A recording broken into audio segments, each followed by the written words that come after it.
ఈటెల రాజేందర్ గారు బీసీలకు ద్రోహం తలపెట్టేలా మారొద్దని నేను హితవు పలుకుతా ఉన్నాను. రాష్ట్ర ప్రభుత్వం, రేవంత్ రెడ్డి గారి ప్రభుత్వం దేశంలో ఏ రాష్ట్రంలో 75 ఏళ్ల నుంచి స్వాతంత్రం వచ్చిన నాటి నుంచి ఏ రాష్ట్రంలో చేయలేని విధంగా స్థానిక సంస్థల్లో 42% అసెంబ్లీలో ఆమోదం చేసి, కులగణన చేసి, కేబినెట్ తీర్మానం చేసి, ఒక డెడికేషన్ కమిషన్ వేసి, ఒక చట్టబద్ధంగా రాజ్యాంగబద్ధంగా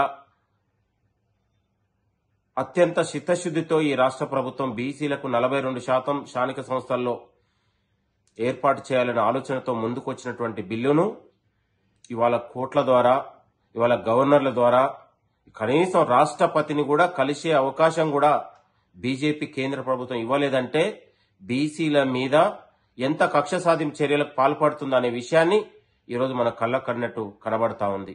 కాబట్టి నేను అంటా ఉన్నాను, ఈటెల రాజేందర్ గారు, మీకు నిజంగా బీసీల మీద చిత్తశుద్ధి ఉంటే బీజేపీ కేంద్ర ప్రభుత్వాన్ని మోడీని నిలదీసే దమ్ము నీకుందా అనేది నేను సవాల్ ఇస్తా ఉన్నాను. ఒకవైపు రాష్ట్ర ప్రభుత్వం 9 జీవో ద్వారా ఎన్నికలకు సిద్ధమవుతున్నటువంటి తరుణంలో ఈసీ ఒకవైపు నోటిఫికేషన్ ఇస్తే మీరెవరు ఖర్చు పెట్టుకోవద్దు, ఇది అయ్యేది కాదు, పోయేది కాదని అవహేళనగా వెకిలిగా మాట్లాడినటువంటి ఈటెల రాజేందర్ గారు, మీకు నిజంగా చిత్తశుద్ధి ఉంటే రాజీనామా చేసి బీజేపీ మోడీ మెడలు ఉంచే దమ్ము నీకుందా అనేది కూడా ఈటెల రాజేందర్ గారికి నేను సవాల్ ఇస్తా ఉన్నాను.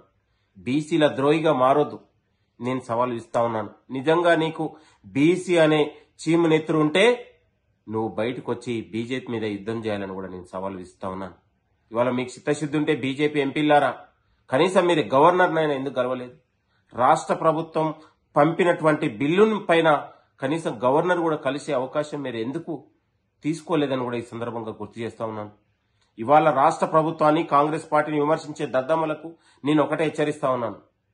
ఇవాళ ఈ రాష్ట్ర ప్రభుత్వం అత్యంత న్యాయ నిపుణులతోని, అత్యంత ఉన్నటువంటి సీనియర్ న్యాయవాదులను పెట్టి ఇవాళ హైకోర్టులో అనేక విధాలుగా బిల్లు పాస్ కోసం, రిజర్వేషన్ల ఆమోదం కోసం అనేక రకాలుగా కృషి చేస్తే ఇవాళ బీజేపీ కేంద్ర ప్రభుత్వం వచ్చిన తర్వాత ఇవాళ జడ్జీలపైన, గవర్నర్లపైన, కనీసం రాష్ట్రపతి కార్యాలయాలపైన కూడా బీజేపీ ఆధిపత్యం చెలాయిస్తుంది అనడానికి ఈరోజు బీసీ బిల్లు పైన ఇది ఈరోజు రుజువైంది.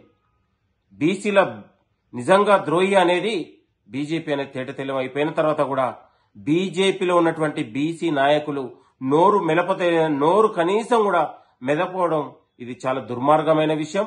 నేను అంటా ఉన్నాను ఈటెల రాజేందర్ గారికి, మీకు ఏ మాత్రం చిత్తశుద్ధి ఉన్నా బీజేపీ నాయకుల్ని నిలదీసే దమ్ము నీకుందా అని కూడా ఆయన ఈ సందర్భంగా హెచ్చరిస్తా ఉన్నాను. కాంగ్రెస్ పార్టీ తెలంగాణ అసలు రానే రాదు, కాంగ్రెస్ పార్టీ తెలంగాణ ఏర్పాటు కాదు అనుకున్న దాన్ని కూడా ఇవాళ తెలంగాణ రాష్ట్రాన్ని ఇచ్చి ఇవాళ ప్రజల ఆత్మగౌరవాన్ని కాపాడినటువంటి అంశాన్ని మీ అందరికి గుర్తు చేస్తా ఉన్నాను. వర్గీకరణ 30 ఏళ్లుగా సాధ్యం కాని వర్గీకరణని తెలంగాణ ప్రభుత్వం ఇవాళ సాధ్యం చేసి ఇవాళ మాదిగల జీవితాల్లో, దళితుల జీవితాల్లో వెలుగులు నింపినటువంటి పరిస్థితి మనందరికీ తెలుసు. కాంగ్రెస్ పార్టీ తీసుకొచ్చినటువంటి 42% బిల్లును ఖచ్చితంగా సాధించి ఆ 42% ద్వారానే ఎన్నికలకు పోతుందనే విషయాన్ని కూడా మీ అందరికి గుర్తు చేస్తున్నాం. కాబట్టి కాంగ్రెస్ ప్రజాప్రభుత్వాన్ని విమర్శించే శిఖండి నాయకులకు నేను విజ్ఞప్తి చేస్తా ఉన్నాను. మీకు నిజంగా చీము నెత్తురు చిత్తశుద్ధి ఉంటే కేంద్ర ప్రభుత్వాన్ని, బీజేపీ నాయకుల్ని నిలదీసే దమ్ము బీజేపీ నాయకులకు గాని, ఇవాళ ప్రజాప్రభుత్వాన్ని విమర్శించే కొంతమంది బీజేపీతో అంటగైనటువంటి బీసీ నాయకులకు కూడా నేను సవాల్ ఇస్తా ఉన్నాను.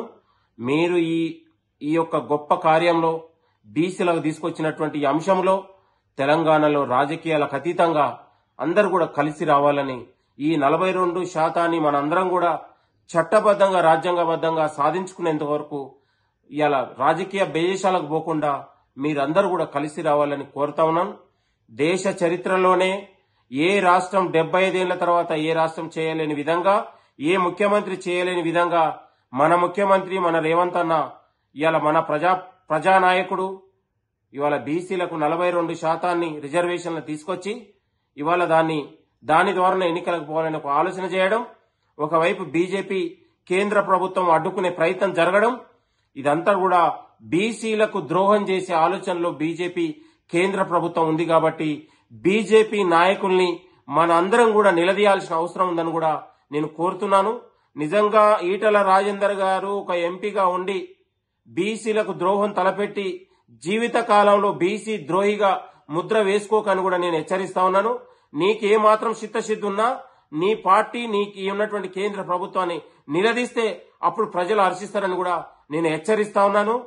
ప్రజాపాలన కాంగ్రెస్ ప్రభుత్వం ద్వారానే బీసీలకు న్యాయం జరుగుతుందని కూడా నేను ఒక పూర్తి విశ్వాసాన్ని నమ్ముతా ఉన్నాను. ఈ రిజర్వేషన్ల సాధనలో తెలంగాణ ప్రజలు రాజకీయాలకు అతీతంగా కాంగ్రెస్ ప్రజాప్రభుత్వానికి వెన్నంటి ఉండాలని మీ అందరికీ నేను కోరుతా ఉన్నాను. Thank you. నమస్తే.